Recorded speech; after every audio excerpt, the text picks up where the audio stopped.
सो आज के इस एपिसोड में मैं एक बहुत इंपॉर्टेंट बात सबसे पहले मेंशन करना चाहती हूँ. The idea behind talking all the things what I talk to you, sharing all the things which I share with you.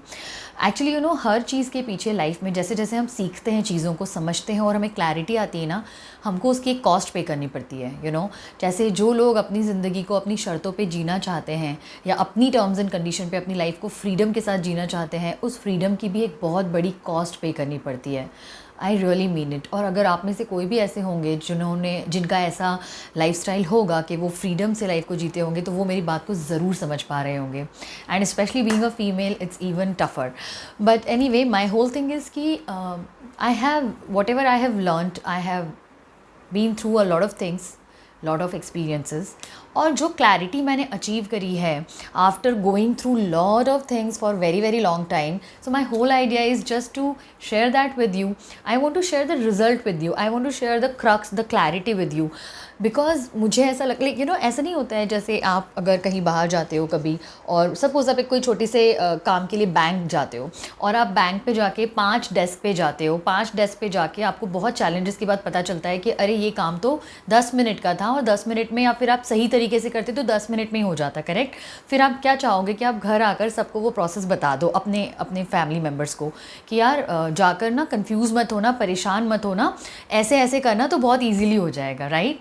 तो you want to help, correct? So I just want to share that with you, and I'm very sure if I can help even one person, two people, three, whoever, so I will be blessed that if I could do that.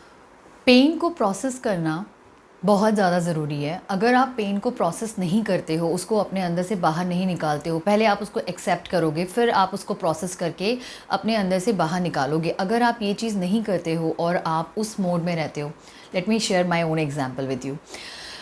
Frankly speaking, I have mostly been a very strong person, very strong in every way. I should say शायद I have been through very rough and tough time from my childhood. तो जिसके कारण मुझे ऐसे लगता था कि मैं बहुत strong हूँ और I can handle everything, और मैं तो बहुत ही things are मतलब I will be able to handle. जिसके कारण शायद मैंने ना कई बार बहुत सारी चीज़ें जिन्होंने मुझे बहुत ख़राब तरह से हर्ट करा, बहुत ज़्यादा पेनफुल फील करा है, लेकिन मैंने उसको एक्सेप्ट ही नहीं करा. मुझे लगा इट्स ओके, मतलब मैंने प्रोसेस करना ही नहीं चाहा उसको, मैंने शायद कहीं इग्नोर कर दिया उसको, या मैंने अपने आप को ऐसा कह दिया. मेरी एक आदत है अपने आप को हमेशा खुद से खुद को कंसोल करना, खुद से खुद को पुश करना कि okay fine, no issues, you can do it, you will do it. तो लाइक दैट शायद मैंने वो बहुत जो बड़ा कुछ था उसको भी मैंने इस तरह से इग्नोर करने की कोशिश करी, एंड मैंने बिना प्रोसेस करे उसको छोड़ दिया, which resulted in making me vulnerable, more and more vulnerable, and feeling low inside, and really feeling very disappointed. मतलब मुझे पता भी नहीं चल रहा था कि मैं क्यों इतना सैड फील कर रही हूँ. बहुत बहुत लंबे टाइम तक मैंने बहुत सैडनेस को एक्सपीरियंस करा, और मैं आज इस बारे में आपसे बात कर पा रही हूँ. बट जब मैंने वो चीज़ को जिया है, जब मैं उस चीज़ को प्रोसेस कर रही थी, तो मुझे खुद को भी समझ में नहीं आ रहा था कि हो क्या रहा है और क्यों हो रहा है. और वो सब सिर्फ इसलिए हो रहा था क्योंकि मैं अपने पेन को प्रोसेस नहीं कर रही थी. मैं उसको अवॉइड कर रही थी, इग्नोर कर रही थी, अनजाने में इग्नोर कर रही थी. मुझे पता भी नहीं था मैं इग्नोर कर रही हूँ, लेकिन मैं इग्नोर कर रही थी. मैं हर्ट थी, मैं शायद अपने पेन को अवॉइड कर रही थी, दूसरी चीज़ों से अपने माइंड को डिस्ट्रैक्ट कर रही थी, which is never going to help you. क्योंकि आप ना उस पेन से आगे ही नहीं बढ़ पाओगे. आपको कई बार जब आप शायद बहुत लंबे टाइम तक कोई पेनफुल सिचुएशन में रह लेते हो ना, जो आपको पसंद नहीं है, आपको एक्सेप्टेबल नहीं है वो सिचुएशन, या आप सैड फील कर रहे हो, आपको पता भी नहीं चलता है कि आप ना बहुत ख़राब चीज़ को टॉलरेट करके चल रहे हो. वो जो चीज़ है, अगर आप जब बाद में उस पेन से बाहर आ जाओगे, आप इतना वीक हो जाते हो समवेयर मेंटली, क्योंकि जो इमोशनल चीज़ें होती हैं ना, वो आपको इतना हर्ट कर देती हैं कि आपको पता नहीं चलता है कि आप बहुत ख़राब से एक एटमॉस्फेयर को, बहुत ख़राब से कुछ बिहेवियर को टॉलरेट कर रहे हो, और आप उसको झेल रहे हो, जो एक्चुअली आप डिज़र्व बिल्कुल नहीं करते हो, बिल्कुल भी नहीं करते हो. जब आप उस पेन को क्रॉस कर लोगे, या आप कुछ अच्छे चीज़ों को एक्सपीरियंस करोगे, आपके अंदर से स्ट्रेंथ आएगी, और आपको रियलाइज़ होगी कि आप अपनी सेल्फ वर्थ को रियलाइज़ करोगे कि यार ये क्या हो रहा है, मतलब I don't deserve this, I am not suppose to be taking all this on me. वो आपको रियलाइज़ होगा. But what I want here is only one thing, don't let this happen with you for long time. Realise करो आप कुछ भी ख़राब expect नहीं करते हो, सॉरी आप कुछ भी ख़राब डिज़र्व नहीं करते हो। Everything you deserve is good and decent. Actually pain is a part of life, तो आपको नहीं पता आपने कितने पेन्स को कहाँ पे आपने इग्नोर अवॉइड कर रखा है, और आप उसके कारण आज कितनी वीक सिचुएशन में हो। आपने अपनी सेल्फ वर्थ को कहाँ रखा है, यहाँ यहाँ यहाँ यहाँ। It depends, it totally depends on how are you handling yourself. So basically कई बार ऐसे होता है कि हमें मतलब मैंने बहुत सारे लोगों का सुना है, कई सारे लोग ना इस बात को बहुत नॉर्मल लेते हैं कि उन पे कोई भी चिल्ला दे रहा है, तेज़ का चिल्ला दे रहा है, गंदे तरीके से बात ही करने में टोन ही ख़राब से यूज़ कर ले रहा है। ऐसा टोन जो अगर कोई थर्ड पर्सन सुनेगा ना, कोई दूसरा इंसान जिसके ऊपर जो सुन रहा है कि वो इंसान उससे ऐसे बात कर रहा है, तो यू विल बी शॉक्ड कि ये क्या है यार, ऐसे कैसे। मैंने खुद ने लोगों को ऐसी चीज़ें सुनते हुए देखा है, मैंने खुद ने ऐसी चीज़ों को होते हुए देखा है, एंड देन आई रियलाइज्ड कि दिस इज़ सो रॉन्ग। आपको इतना भी समझ नहीं आता है कि कोई आपसे चिल्लाकर इस तरह से बात नहीं कर सकता। अगर आपने गलती भी करी है ना, अगर उसको आप सामने वाले को आपसे कोई प्रॉब्लम भी है ना, there is always a way to address it. सामने वाला आपसे रेस्पेक्टफुली बात कर सकता है। अगर आप वो रेस्पेक्ट डिज़र्व करते हो, उसको आपसे प्रॉब्लम है, कोई चीज़ डिसाइड करनी है, कोई चीज़ का कंक्लूजन लाना है, सब कुछ चलता है, सब कुछ हो सकता है, लेकिन हर चीज़ का तरीका एक रेस्पेक्टफुल कॉन्वर्जेसन होता है। किसी भी बात का तरीका ये नहीं होता है कि कोई आपको गंदी चीज़ें बोले, ख़राब शब्द यूज़ करे, कमेंट्स मारे, गंदे टोन में बात करे, ये बिल्कुल भी नहीं होता है। So my only thing is what I want to tell here is कि कई बार हम उस ख़राब एटमॉस्फेयर को या उन चीज़ों को अनजाने में इतना लंबा झेल लेते हैं कि हमें रियलाइज़ ही नहीं हो पाता है कि हम अपने आप के साथ क्या कर रहे हैं, एंड देन हम अपने आप को इंटरनली वीक करते जाते हैं। हम हमारी लाइफ में शायद बहुत अच्छी लाइफ जी सकते हैं, बहुत अच्छा कुछ कर सकते हैं, but because of this attitude हम बहुत कुछ खो रहे हैं। तो माई होल इंटेंशन इज़ कि आप जो भी खो रहे हैं अपनी लाइफ में आज, जस्ट बिकॉज आप चीज़ों को सही तरीके से प्रोसेस नहीं कर रहे हैं, वो रुकना बहुत ज़रूरी है, सो दैट आप जो डिज़र्व करते हो, वो भले आपकी पर्सनल लाइफ हो, प्रोफेशनल लाइफ हो, पर आप जो भी डिज़र्व करते हो आपको वो मिलना चाहिए। और आपकी जो आप क्या डिज़र्व करते हो, आप किस लायक हो, आप कहाँ अपने आप को पहुँचा सकते हो, ये सब कुछ आपके ऊपर है, आपकी सोच के ऊपर है। आप जितना सोच सकते हो ना, आप इसकी कोई लिमिट नहीं है, आप जितना जहाँ तक सोच सकते हो ना, आप वहाँ तक डिज़र्व कर सकते हो। So please realise this thing, that stop tolerating any such kind of behaviors, and also don't let yourself be in that weak situation. Process your pain and do everything that you need to do. That is the only reason we require healing. जब तक आप उस चीज़ को पूरी तरह solve ना कर लो ना अपने माइंड में, कि आपको ऐसा लगे कि अब ये चीज़ मुझे वैसी तकलीफ़ नहीं दे रही है, अभी I am okay with this, जब तक आप उसके साथ एक कंफर्ट क्रिएट नहीं कर लो ना, तब तक उस चीज़ को समझो, उसको प्रोसेस करो और उससे बाहर आओ। प्रोसेस करने के बहुत सारे तरीके होते हैं, जो कुछ माय फेवरेट मेरे मतलब you need to have a strategy in your place. So like you need to have a strategy, because एक बात बताओ कि अगर आप 1 मिनट के लिए आप किसी को बहुत प्यार करते हो, बहुत ही ज़्यादा आप किसी को प्यार करते हो, सच्चा वाला, और वो इंसान बैठा है फॉर नो रीज़न, बहुत अपसेट है, बहुत सैड है, बहुत दुखी है, तो क्या आप उसको बैठे रहने दोगे? आप क्या करोगे?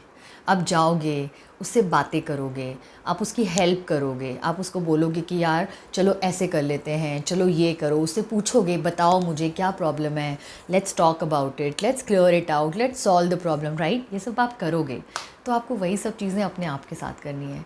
और एक्चुअली ये सब चीज़ें आप ही को अपने आप के साथ करनी, कोई और नहीं कर सकता, कोई और इस चीज़ में आपकी हेल्प भी नहीं कर सकता, because it's very personal matter.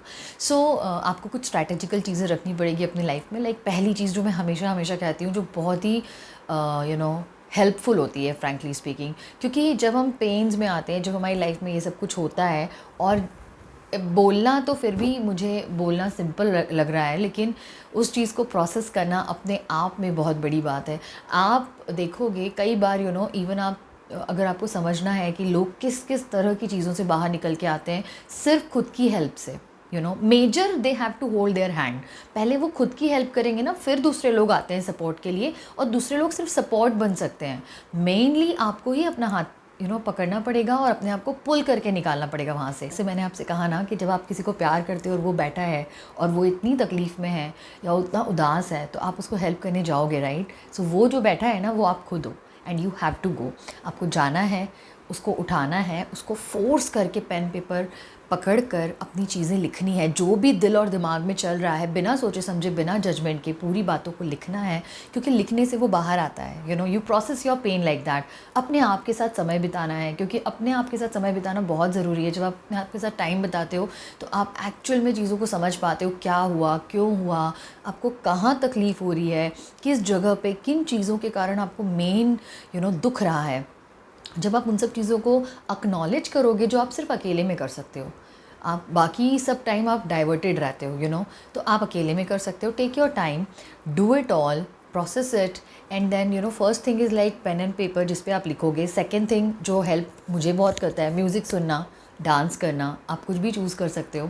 Third thing, moving your body. तो डांस करते हैं तो बॉडी भी मूव हो जाता है। अगर आपको डांस नहीं पसंद है, आप योगा कर सकते हो, आप एक्सरसाइज कर सकते हो, वॉक कर सकते हो। Long walks in the nature are amazing because nature is healing.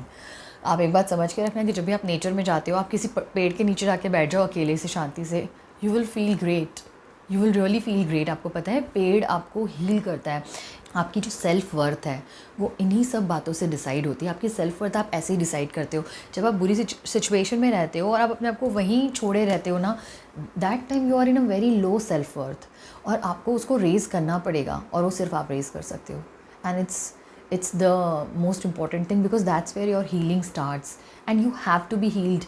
unhealed, जो आप अनहील्ड हो, अगर आप मतलब आपकी अगर हीलिंग प्रोसेस नहीं करोगे तो आप वीक हो और लो वाइब्रेशन में हो, लो एनर्जी में हो, और कुछ भी करना आसान नहीं होगा। आपको खुद को समझ ही नहीं आएगा कि मैं क्या करूं, क्या हो सकता है। और जब आप अपने आप पे हीलिंग पे काम करना शुरू कर दोगे, आपको अपने अंदर बहुत बड़े बड़े चेंजेस दिखाई देंगे। बहुत ही टफ सिचुएशन है, मैं तो कुछ कर ही नहीं सकता, कर ही नहीं सकती, बिल्कुल गलत सोच रहे हो आप, ऐसा बिल्कुल भी नहीं है। आई हैव ऑल्सो सीन, कई बार पता है, भले ही कोइंसिडेंटली ऐसा हो जाए, पर कभी कभी किसी दूसरे की बहुत बड़ी प्रॉब्लम सुन के रियलाइज़ हो जाता है कि यार, मतलब इमेजिन करो कि सामने वाला तो इतनी बड़ी चीज़ से गुजरता है, हम तो छोटी प्रॉब्लम में हैं लिटरली। तो कभी कभी इट इज़ गुड कि अगर आपको किसी और की प्रॉब्लम पता चलती है ना, कि ओ माई गॉड, मतलब this person, you should always get inspired by that person, कि अगर वो इंसान इतनी बड़ी चीज़ को हैंडल करके चल रहा है और आगे बढ़ रहा है, so then why not you? Why not you? Tell me. Is there any reason behind it? Is there anything which you are not capable of? You have everything that you need. You also have to talk to yourself. You have to be very careful कि आप खुद से क्या बात कर रहे हो। जब आप खुद से खुद को मोटिवेट करते हो ना, you have to tell yourself कि yes you can do it, चलो करो, तुम्ही को करना है, कोई नहीं आएगा, चलो उठो, get up, let's do this, let's do that. So you need to push yourself. Seriously, चीज़ों को accept करो कि येस, ये तो ऐसा है, ये चीज़ ऐसी है, ये हो चुका है, या ये हो गया है, ये हो रहा है, अंदर ऐसा फील हो रहा है तो हो रहा है। Don't stop yourself. रोना आ रहा है, रो लो। That is also one of the strategy I really believe in. रोना आ रहा है, रो, जितना रोना है रो। रोने के बाद आपको शायद एनर्जी आएगी और आप लिखना स्टार्ट करोगे। लिखते टाइम रोना आ रहा है तो भी रो, उसके बाद रोना है, इट्स ओके। आई मीन, रोना is one of the way जिससे आप अपने पेन को बाहर निकाल रहे हो, पता है। And that's very very nice way, because मैं अपना अगर बताऊँ तो रोने के बाद मुझे हमेशा, रोते टाइम ज़रूर हैवी लग जाता है कई बार, लेकिन रोने के बाद हमेशा आई फील लाइटर। एंड मुझे एक और चीज़ काम करती है with this exercise and all, I love to sleep. मुझे सोने से बहुत हेल्प मिलता है। When I sleep I feel, मैं बहुत रिलैक्स हो जाती हूँ, क्योंकि मैं बहुत थक जाती हूँ। जब हम पेन को शायद झेल रहे होते हैं या हम किसी चीज़ को प्रोसेस कर रहे होते हैं, मुझे उस ड्यूरेशन में, जब भी मैं उस लो फीलिंग में फ़ील करती हूँ अपने आप को, तो मुझे सोना बहुत पसंद आता है, और सोने से मुझे बहुत हेल्प मिलती है। जब जब मैं एक अच्छी डीप स्लीप लेती हूँ तो मुझे बहुत हेल्दी फीलिंग आती है। So if it works for you also, you can try that, but yes, of course, sleeping is a very important thing because sleeping relaxes your mind। आप इस बात पे कभी कंट्रोल नहीं कर सकते हो कि आपके आसपास के लोग क्या कर रहे हैं, आपसे कैसे बात कर रहे हैं, कैसे बिहेव कर रहे हैं। आप, मैं, हम में से किसी का कोई कंट्रोल नहीं है इस बात पे। हमारा कंट्रोल सिर्फ खुद पे है। तो हम सिर्फ इस बात को कंट्रोल कर सकते हैं कि हम क्या चाह रहे हैं, हम कैसा फ़ील कर रहे हैं, हम उनकी चीज़ों को कैसे रिस्पॉन्स कर रहे हैं, हम उनकी, अगर कोई हमारे साथ कुछ गलत कर रहा है तो हम एक्सेप्ट कर रहे हैं या नहीं एक्सेप्ट कर रहे हैं, हम खुद के साथ क्या कर रहे हैं। There is nothing which you can not do. You have to believe in that and you have to take the first step. पहला स्टेप लो, दूसरा स्टेप लोगे, तीसरा लोगे, हो जाएगा धीरे धीरे। That's it. So that's all for this video. I just wanted to talk about this because I think it is very important for all of us कि हम इस चीज़ को समझें, इस स्ट्रैटेजी को बनाएं और इस पे काम करें, क्योंकि ये बहुत ही ऑनगोइंग सी चीज़ है, ये कभी नहीं रुकने वाली है। It's a part of life. तो इस बात को भी एक्सेप्ट कर लें कि it's a part of life. So That's all for this video. Thank you so much for listening to me, and bye for now. See you soon in the next video. Take care.